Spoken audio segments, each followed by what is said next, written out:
Welcome, my name is Sweijs, I'm the Director of Research at HCSS. I'm joined today by the Latvian Minister of Defense, Mr. Andris Sprūds. Welcome, Minister. Thank you for hosting me. We're very glad to host you. Today we have an event on the Baltic Defence Line, and we wanted to ask you, from a Latvian perspective, what are the key priorities to bolster the deterrence and defence of the Euro-Atlantic area, and then of course specifically along the Eastern Front?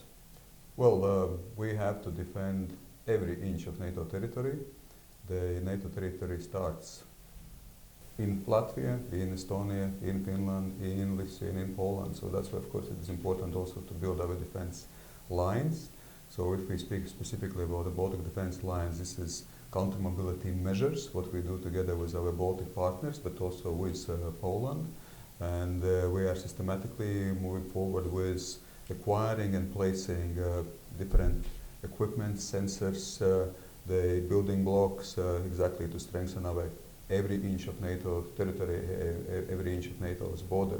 At the same time, it should be put in a wider context. Yes, we have to strengthen our defense and deterrence, our preparedness. This is the best way for any kind of scenario. This is the best way to build our defenses, that by building up our defenses together with our allies, but also in a national level with strong, considerable investment in defense, this is the best way also how we deter aggressor country from any intentions even to think about invading or having some specific activities against NATO members. Yes, and I hear you say every inch matters.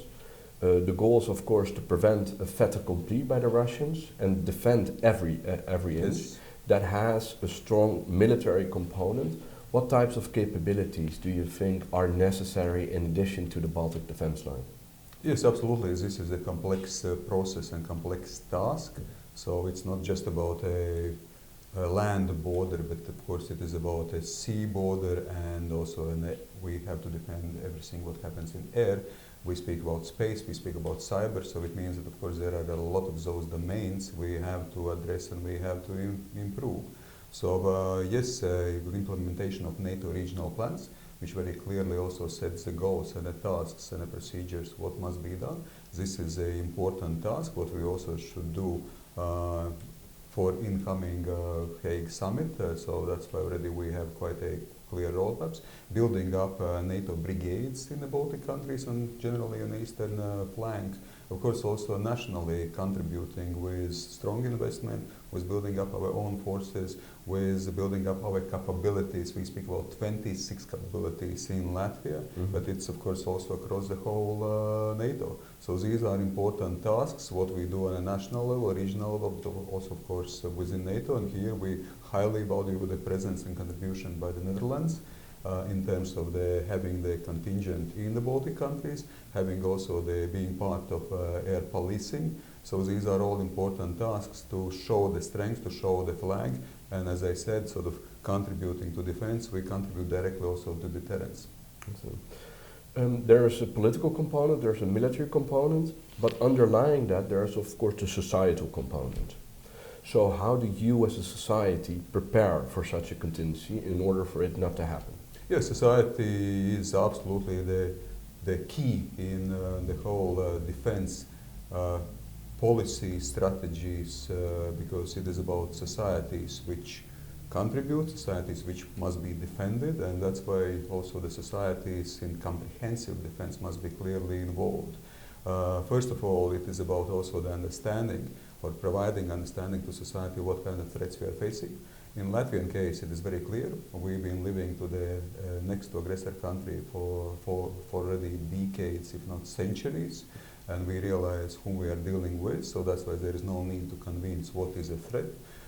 Society fully supports also the strong financial investment into the military, but still there is a lot of things still what we do together with our societal stakeholders and partners to make really also Latvia's defense, NATO defense comprehensive.